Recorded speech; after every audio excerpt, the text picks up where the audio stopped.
I like that. Playing it cool. Hey, everyone. Welcome to Marvel Time issue number 83. I missed that music. It's been a little while. Stupid work. Yeah, it's been busy. So we have a lot of Marvel stuff to catch up on. Of course, we have some comics we're going to talk about. So let's jump right in here. And we are going to start off with 10 Lives of Wolverine number 4. I don't know about you, but I looked at both of these. I was, first of all, thrown off by the fact that they released on the same day, because we have 10 Deaths of Wolverine as well. And I was not sure which one I was supposed to read first. And I tried looking, and I ended up having to go back to see what we read last week. And so that determined 10 Lives should be first. We've agreed up to this point, I think, that we've enjoyed 10 Deaths a little bit more. What did you think this week? Which one's which? 10 Deaths is the one that's been following Moira.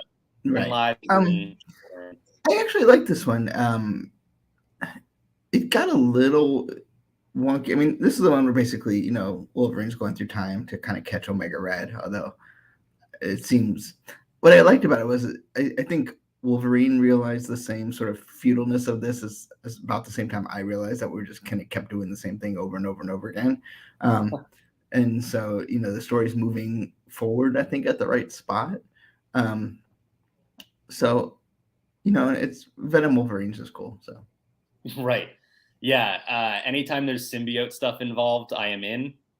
I love that they have connected the history of those two stories that kind of cross paths here.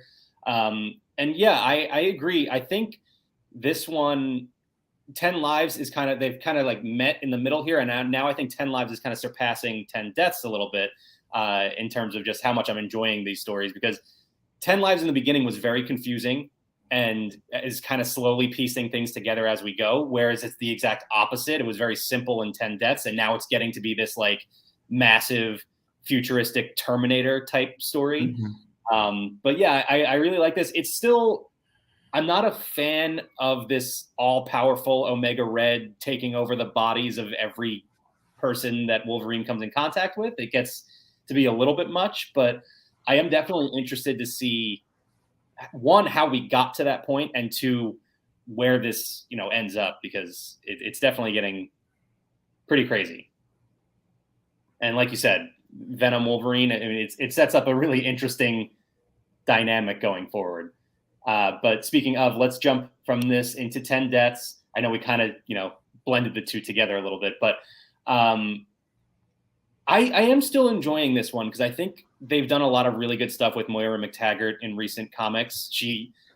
For most of this character's life, she's been basically just tossed to the side and not really interesting on her own.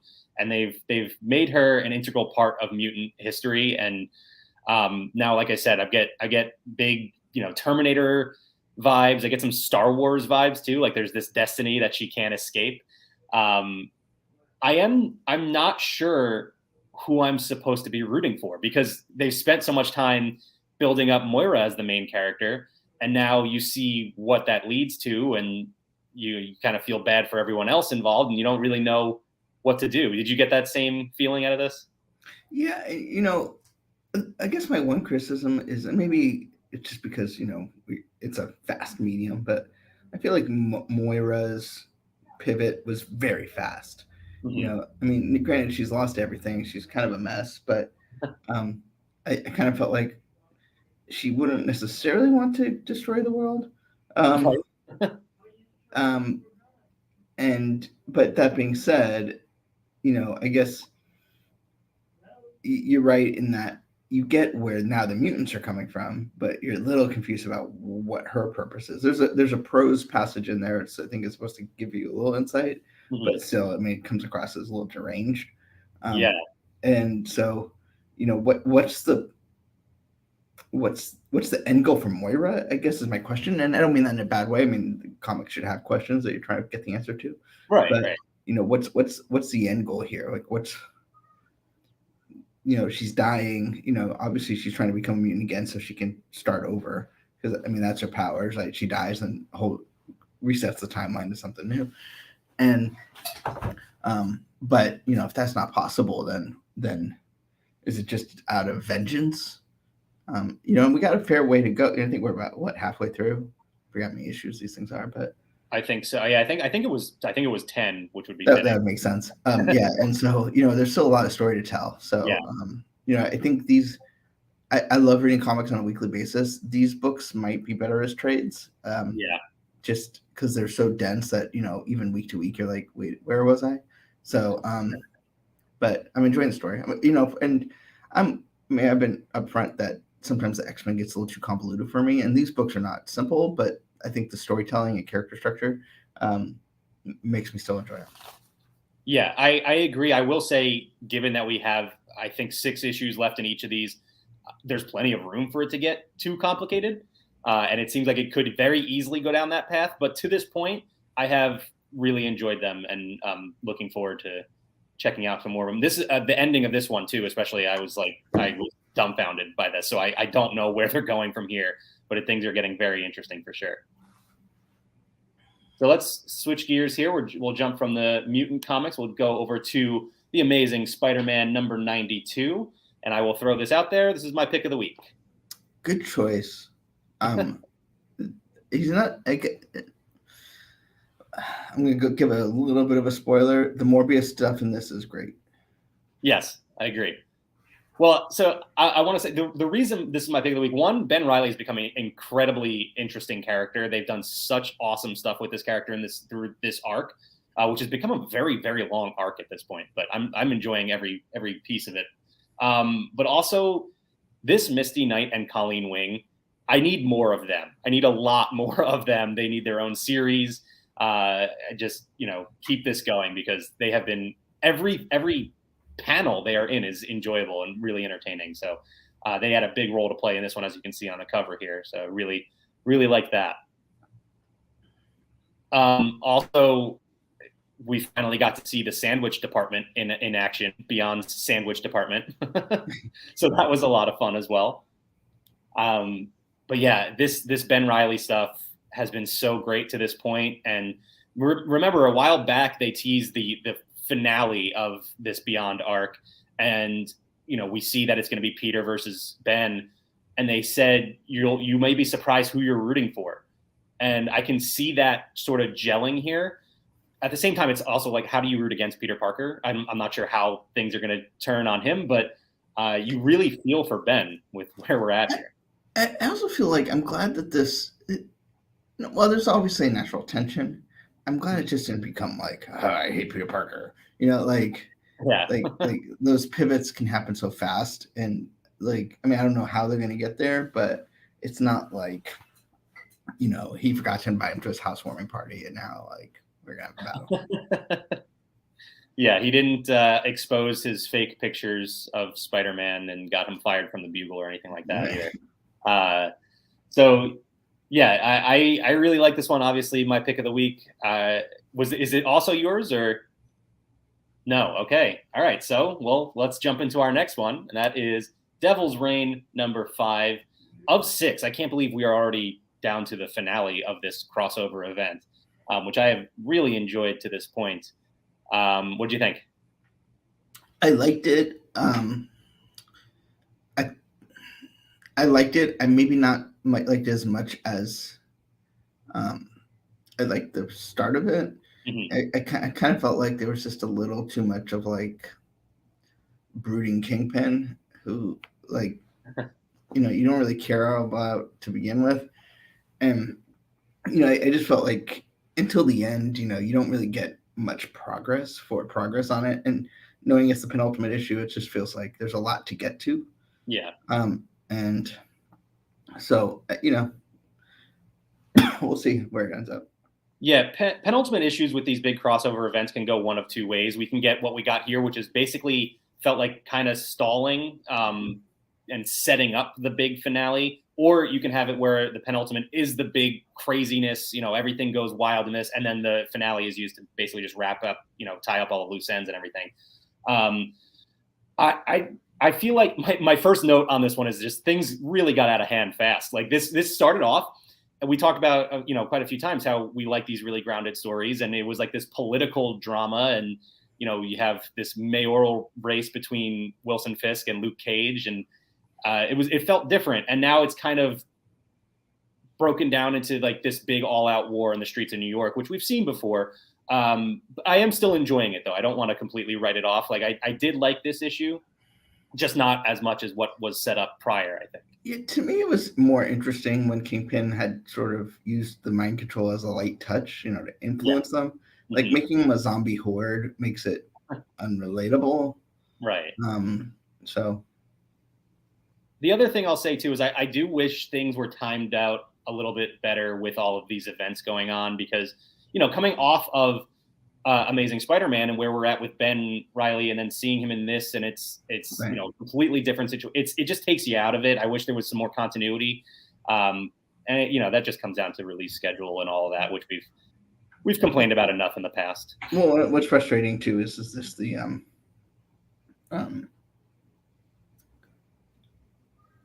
there's enough crossover where you kind of get confused as to which story you're reading, and then you're like, but this doesn't make sense from what I know. Like, like when Ben Reilly is meeting with Beyond in a Devil Rain tie-in, but you still have this other situation, and you're like, I don't know, it just gets a little kind of muddies the water.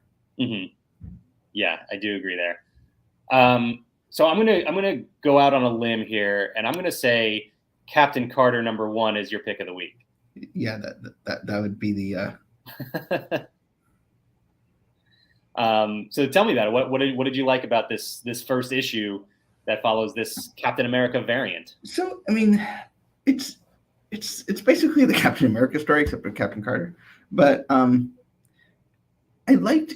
I mean, virtually nothing happens. There's very little action in this, but you get in.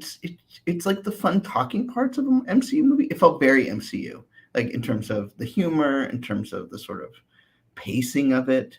The comics can kind of talk, action, right? And like this was definitely like setting the table here. I mean, and I normally don't like extra universe stuff because it just can get a little lazy. And this one, it kind of was it was almost like they were telling the Steve Rogers story, but British and updated. So, if you think of like Steve Rogers in, 1966, when they unthawed him or something, it would have been like 20 years. Right. And like, there's still, like everyone would have been older, but it wouldn't have been like everyone dead. Whereas, this is, everyone's gone. I mean, even if we can compare, 15 years ago when Steve Rogers came to the MCU, there's still more of that world than there is today. And it really plays up the man out of time part, which obviously Captain America has done in ways before, but this really takes a step back and actually focuses on it as opposed to just being sort of a plot device. Yeah, I agree with everything you said. I think for me, it pushed the envelope a little bit in terms of how slow it was in the beginning and how much it was just this talk. There's a whole like political aspect of it where you have a citizen of England who was operating for the American military and was discovered by the a Russian discovery or a research team. And there's this political debate going on. To me, it went on half a page too long, and then it snapped, and I was like, okay, now I am into this story. I feel like it fills the gap where you were talking about this, like the Steve Rogers story, and for that it was like he was thawed and immediately brought into the Avengers and started dealing with Avengers stuff. Whereas with Captain Carter, we get to see a little bit more of that in between time where she is adapting to life. Like we got basically jokes about that in the MCU, but not much else. Mm-hmm. And I like getting the chance to see this, this time for her to get acclimated with this new world. It comes across as a bit like a Disney Plus show, where it's like it has a little bit more time and it's not just rushing. I mean, not that a 2.5 hour movie is rushing, but like you really get to know the person behind the mask or shield or whatever. Which is funny because it is a limited series, right? So we only have so many issues. I mean, everything's a limited series at some point. But what was I going to say about this? Oh, I also think like I'm pretty sure reading order goes into impacting my enjoyment of things. So I read all those mind bending comics first, and then this was my last one, and you're like, ah, one hero. Right. Yeah. Okay. Yeah. Simplify things quite a bit. I read, same order for me. This is my last one. And that definitely did help. There is a really interesting dynamic with the other characters in this first issue. I don't know who to trust or whether or not we can trust anyone. Like, I feel like everyone might have some sort of hidden agenda. Hydra's involved, right? So there's going to be some sort of twist in there. Also thought it was interesting too, that this is not exactly the character that we met in What If, because they've changed her story a little bit, right? Like she was thawed from ice in here, just like Captain America, as opposed to going into this interdimensional portal and coming out in our time. Right, which I think is the right way to go, because then that becomes the portal story, and this is, right. This is just basically it's an updated of the Steve Rogers story, but just a slightly askew. Which we have plenty of characters in the Marvel universe or whatever universe this is in that have been through an interdimensional portal, and that affects you, and then I think it's less relatable. Everyone can understand what it's like to be sort of suspended for. I think surviving in an interdimensional world of demons is a little less relatable. Yeah, maybe not an 80-year jump, but you can definitely relate on some level to. You can understand how you'd feel if you woke up and everything you knew was different. Yeah, very good. So I have a question. What's this about? I'll explain later. And then, have you seen the Batman movie? I have not. I haven't either. I haven't. 3 hours, man. I don't prioritize movies that aren't Marvel, unfortunately. I want to see it, but I do too. I am looking forward to it. Some people have more time than money, and some other people have more money than time, and I have neither. Yeah, I'm with you there. Same boat. All right, let's move on from comics. Let's jump into some news.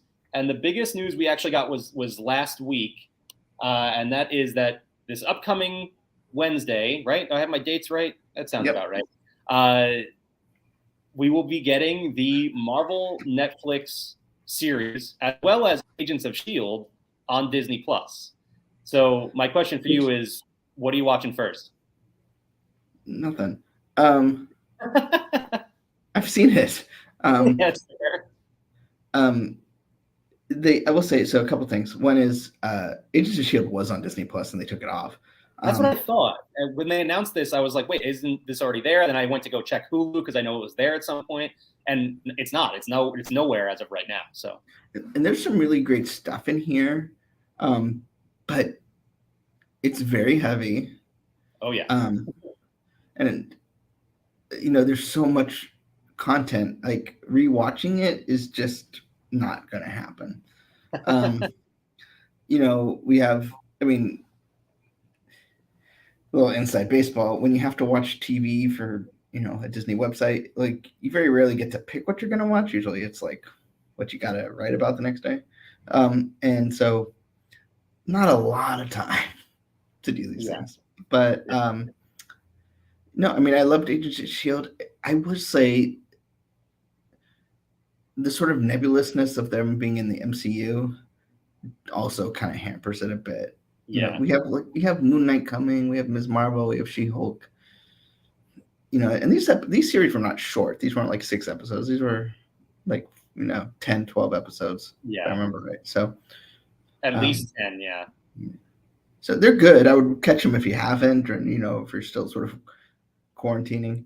But I don't feel the need to rewatch anything. I am definitely planning to rewatch Daredevil. It's been quite a while since I've watched that whole series, and given recent Marvel events, I've revisited the series in spots for some research purposes, and it's gotten me really fired up to watch that again. So I'll definitely be doing that. My wife and I talked about rewatching Agents of S.H.I.E.L.D., but skipping the seasons where they were in space with the Kree because that kind of just lost me. So we might pick and choose from that a little bit as well. A really interesting part of this, though, too, is that they announced that there will be changes to like parental controls on Disney Plus, launching with these series, which makes a lot of sense because, as you mentioned, they're very heavy, I guess is a good way to put it. There's a lot of content in these shows that you would not otherwise find on Disney Plus. I'm talking about the Netflix ones, not Agents of S.H.I.E.L.D., obviously. That was airing on ABC, so that one's you're in the clear there. But these other shows have some serious content, and I'm interested to check them out and see if any edits have been made at all. That's going to be something I'm checking for next Wednesday morning when they hit Disney Plus. I'm also curious to know if, the timing of this with these launching on Disney Plus just before Moon Knight and, these changed parental controls, is that going to allow a little bit more freedom with that ultra-violent character? Yeah. To be the subject of the next Disney Plus series. I'm curious to see how that plays. If this opens the door for them to make Moon Knight. They said they made the Moon Knight they wanted to make, and that's fine. But, right. And I don't, I'm not like, I don't need violence just to be violent. Right. But, it'll be interesting to see how they play. Part of the problem I guess I have with a lot of these is they didn't really end. Mm-hmm. So it's just knowing something doesn't wrap up just sort of disinclines me to get into it. But yeah, I think their plans were much bigger than what they were, afforded in the end, and didn't really get to wrap things up. We'll see. There are rumors out there. We might get some more Daredevil in the future. I hope that's the case because Charlie Cox is fantastic as the character, and we know he's had a role to play in the MCU already. So we'll see where that goes. But you mentioned... Do you remember when Daredevil started on Netflix and Netflix made the wise choice of not doing audio description? I did not. I was not aware of that, no. Yeah, it was a controversy because you had Daredevil, whose thing is he's blind, right? Right. But if you were blind, you couldn't enjoy the show. Right. Yeah, I never really thought about that story or anything, but yeah, it's a fair point. You mentioned Ms. Marvel before, and it looks like, so we know Moon Knight is the next Disney Plus series coming up March 30th. That'll be hitting Disney Plus. It looks like Ms. Marvel will be the next one after that. We have a hunch that it'll be coming out in June based on road closures in Hollywood. So we'll see if that is in fact the case. Ms. Marvel, remember, was supposed to be the first one, or at least that's what it appeared to be. Like it was going to be launching in early 2022. Ended up not being the case. Actually, I think it was originally 2021, wasn't it? Late 2021. What they were originally, who knows anymore? Yeah, at this point, it's hard to. No, it was definitely supposed to be released last year at some point. Yeah. But with COVID, I don't know. Right. So looks like that'll be the next one, potentially coming in June, which I'm really curious about the timeline with that. How short is Obi-Wan going to be? Because that's May 25th, correct? Yeah, but I think, so let's say it premieres in early June. The show could still debut a couple weeks after that, so it could be late June. So there might be some overlap, which won't be the worst thing. But yeah, it's also we're going off of road closures. We're not going off of any. Exactly. Yeah, we don't have any official announcement or anything like that. So, although Bob Chapek today, I guess, sort of confirmed which, the 3 upcoming series for the rest of the year. So at least we know, we have 3 more coming to fill out 9 more months. Yeah, still on track for all 3 of those series to hit this year. No word on there. I didn't miss anything, right? There was no word on Secret Invasion at all today. They only mentioned those other 3. Okay. No, which to me would imply it's coming in 2023. Yeah, I would think so as well.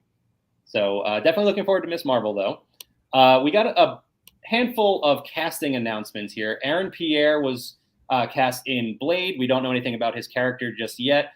If I remember correctly, he is a star of Krypton, the Superman spinoff series. So I think that's nice DC Marvel jump right there. We also got Lyric Ross, the star of a star of This Is Us, joins the cast of Ironheart. I believe it was said she will be playing Riri's best friend. And then a couple of non-MCU casting bits here. Ariana DeBose will be playing Calypso in Sony's Craven film starring Aaron Taylor Johnson. And then we learned today that Chris Abbott will be playing the Foreigner in the Craven film as well. Foreigner, he just played a big role in the Spider-Man comics recently, right? When there was the whole thing with Chameleon going on. Yeah, okay. I was just making sure I was remembering that correctly. So that's interesting. Lots of news about that Craven movie, which was one of those that I thought, could be one of those things we hear a whole lot of rumors about and then goes the way of the Sinister Six movie and we never actually end up seeing it. But it looks like there's a lot of progress being made on that film. So yay. Yeah, for better or worse, it looks like this movie is happening. So, and then I'll continue that Sony Spider-Verse after we get Morbius on April 1st. So that's all. It's all happening. Whoopee. Jumping out of Marvel movies, we're gonna jump into Disney parks real quick. We got a look at the load platform for Guardians of the Galaxy Cosmic Rewind, which will be opening this summer at Epcot. Was I the only one? Am I alone that I was disappointed that we didn't get a date for that today? I thought that was going to be coming. Yeah, I kind of thought we would too, based on what we know, and right. Obviously the load platform's done and people are writing it. So right. What I love, I want to know, like, they weren't just like naturally doing this, right? Like, it's so staged and like all the decisions that went into this. Yeah, absolutely. Like, can everybody crowd around and look at this eye for a minute here so we get a good picture? Yeah, but I am really looking forward to Cosmic Rewind. I can't wait. I went to Epcot yesterday. Actually, walked by the entrance and took a look at the NovaCore Star Blaster. It is amazing in person. It is, like, pictures don't do it justice. It's huge. It's really cool to see. On the other coast, we have the Avengers Superstore. The Backlot Premiere Shop, I believe, was the name of it before, and now it has been transformed into the Avengers Superstore. Now, when I was there in early February, it was basically already the Avengers Superstore. I think they just hadn't officially called it that.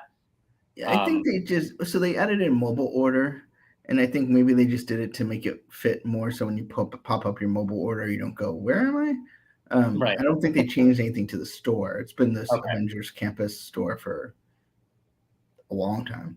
So, but I think it was more of just sort of a rebranding when they launched the mobile order. That makes sense. Yeah, so you have that official name in there so people can find it a little bit easier. Look at Kyle.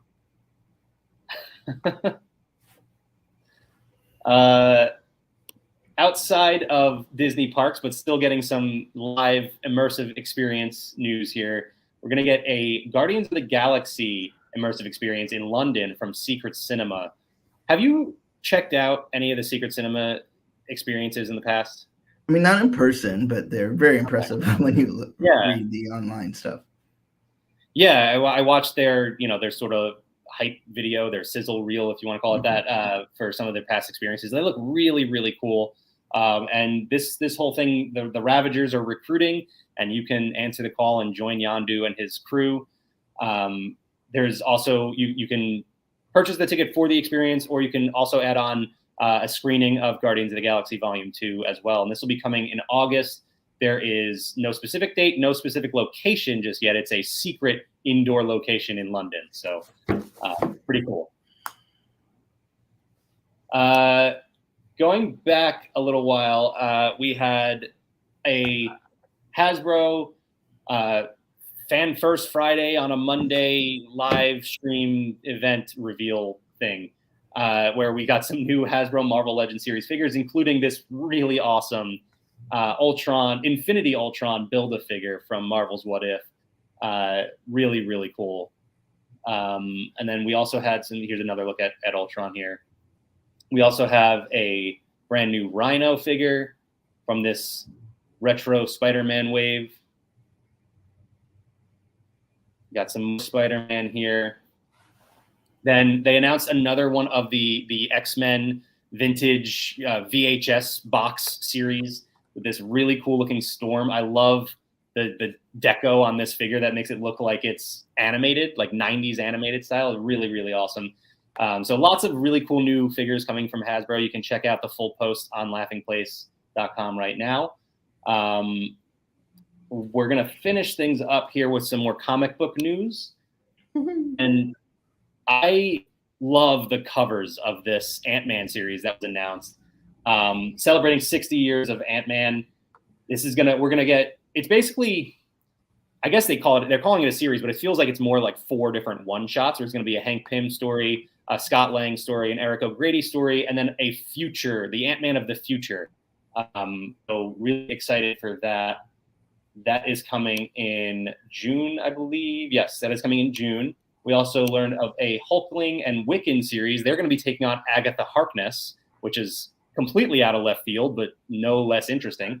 Remember, so this is actually an adaptation of an Infinity comic. So it was. Oh, right, yeah. So it came. It came. I think they did the Infinity comic kind of like in the aftermath of WandaVision. Right. Where you had Wiccan and Agatha Harkness kind of front and center. So, but for those of you that like to read your comics like this instead of like this, it's a great way to adapt it. Yeah. Speaking of, real quick, I got to give this some credit because I didn't include it in our rundown here today. But the new Infinity comic, Marvel Meow, fantastic. Check it. It takes 15 seconds to scroll through it. It's awesome. Definitely check it out. We also have a Thor one-shot, Thor Lightning and Lament, that is coming June 29th. And I'm jumping around with my dates a little bit because Amazing Spider-Man number 900 will feature the return of the Sinister Six. I love this cover so much. I'm looking forward to this one a lot. Also, number 900. I mean, that's just wild. So lots of crazy Spider-Man stuff going on. That is June 22nd. So that one's coming a little bit before the Thor one-shot. And then we got an announcement today regarding the upcoming Judgment Day crossover event that is involving the Avengers, the X-Men, and the Eternals. And it's embarrassingly long to realize why they are calling this AXE. Avengers, X-Men, Eternals. There you go. So we got some information about 3 new. At least I'm not alone on that it didn't register right away. We got some details on some issues that are basically leading up to Judgment Day. X-Men number 12, which will see the X-Men basically trying to keep from all of their secrets getting out as the Eternals are starting to launch their attack on mutants. Immortal X-Men number 4 will see Emma Frost fighting to keep the 2nd annual Hellfire Gala from going down the drain before it ever gets started. And then in Avengers number 57, we're going to see the Avengers start to look forward, or not look forward to, but try to prevent this all-out war that is going to be happening between the X-Men and Eternals. So this sounds like a really fun crossover event. There's obviously been so many going on right now. It feels weird to be looking forward to another one, but I can't help it. I'm excited about this one. I'm also kind of hoping it will, people always complain, like when I was a kid, like they would do an event every year and it would just take over, right? So no matter what was happening, like it would just take over everything. And then people are like, no, like we want to hear our stories. So now like you have all these stories that kind of like are happening at the same time and of various sizes. They're still events because they sell well. And I'm hoping that like we can get like a big old school like Avengers, X-Men, Eternals event that's not like having 4 little mini events happening at the same time that have nothing to do with this event. That's my hope and dream. Yeah, I agree. You're right. Because I think, I mean, I sing its praises all the time, but I think King in Black was the last one that felt like it was really like. I do think Reckoning War, it feels like it's going to get there. And I did feel like that for Timeless 2 in the beginning, but that was, I mean, I don't know where we're at with that one at this point. No, I don't want like a DC style reset, but I would like a little bit of a slowing down. Yeah, agreed. So yeah, that does it for our Marvel news. What are you reading on Marvel Unlimited these days? I've been reading Black Cat, the recent sort of run from Adam McKay. I enjoyed it. It was fun. And I think it's one it's very bingeable. It's not too dense, but it kind of flows very nicely from issue to issue. So that's what I'm reading right now. She's a very easy read kind of character, just like light and entertaining all throughout. So I have stepped out of my comfort zone a little bit. I typically like to stick to Marvel comics, right? But I have decided it's time to pick up Alien. It's been out long enough, and I think there's like 15 issues on Marvel Unlimited now. So lots to catch up on here. That's my Ripley from Great Movie Ride. Got it. Okay. I like it. Do you have a more also like coming out of your feeling? A little bit weird. That's just Dewey. By the way, I have an article on laughingplace.com right now. I decided to explore what other non-Marvel comic character-focused comics you can find on Marvel Unlimited. I worded that terribly. It's incredibly confusing the way I just said that, but you get what I mean. It's comics that are not based on Marvel characters, but they are on Marvel Unlimited. Like Alien, like Star Wars, and there was a surprising one on there that I won't spoil. You can check it out on laughingplace.com. Brute Force. I think they're technically Marvel characters, right? Are they? I mean, is it in the? I don't know. It's not another franchise. We'll put it that way. All right. Anything else before we wrap up for today? Just I think we're getting ready for Moon Knight. Yeah. Some of us sooner than others. Yes. Can't wait. We'll have I don't know when we can have a review up, but we'll have a review up. I can tell you when I think I can tell you when we're going to have a review up. If you vamp for a second. Yeah. I like the sounds of you typing though. No, definitely looking forward to, and really, really interested to see how far they're willing to let Moon Knight go. Okay. So you should expect social reaction on March 17th. And a review March 29th, to really get you going for that one day. All right. So, So, man, it's closer than I originally thought, for sure. Can't wait. But yeah, that'll do it. We'll be back next week to talk about some more Marvel comics. Hopefully we get some more news relating to the MCU, because I definitely thought we would have gotten some today. But we'll see. Well, did we talk about the Doctor Strange trailer? Oh man, did we talk about that? Oh, you know what? I think Kyle and I talked about that. Okay, because here's the thing. Here's the Bob Chapek's quote today. We'll connect the Marvel Cinematic Universe in unexpected ways. Yep. Here's the thing.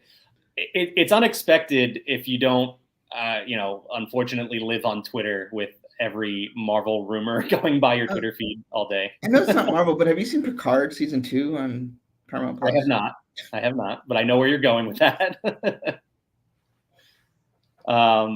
Yeah, we'll see. We'll see what comes out of that movie, because I'm hoping there's still some big surprises, and I think there will be. I mean, they always. The nice thing about Marvel, I mean, what No Way Home kind of, even though it's coming, they do it so well that when it comes, it's still worth it. Like, I mean, there was, unfortunately, just the world I live in. There was no surprises in No Way Home, but it was still fun.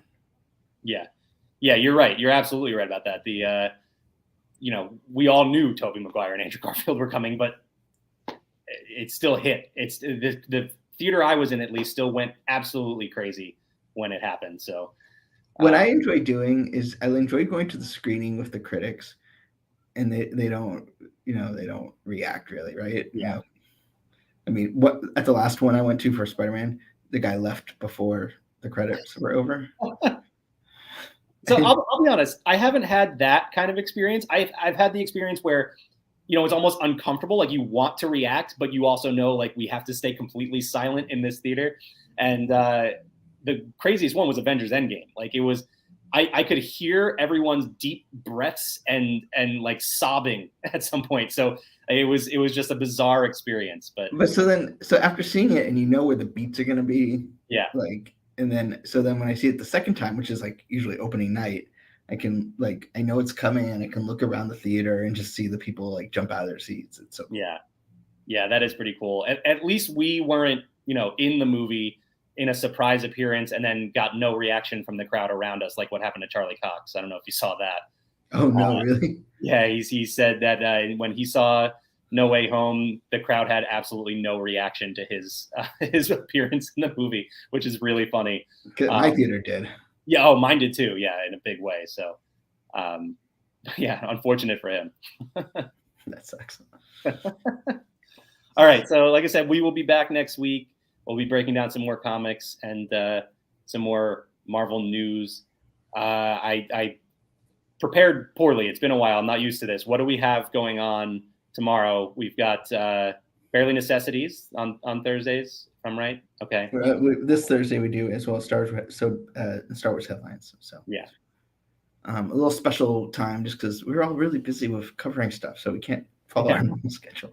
There's just a little bit going on right now in the world of Disney. So yes, that's an understatement. It's like pandemic's over. Let's just do everything. Yeah. All right. So we will see everyone next week. Bye, Mike.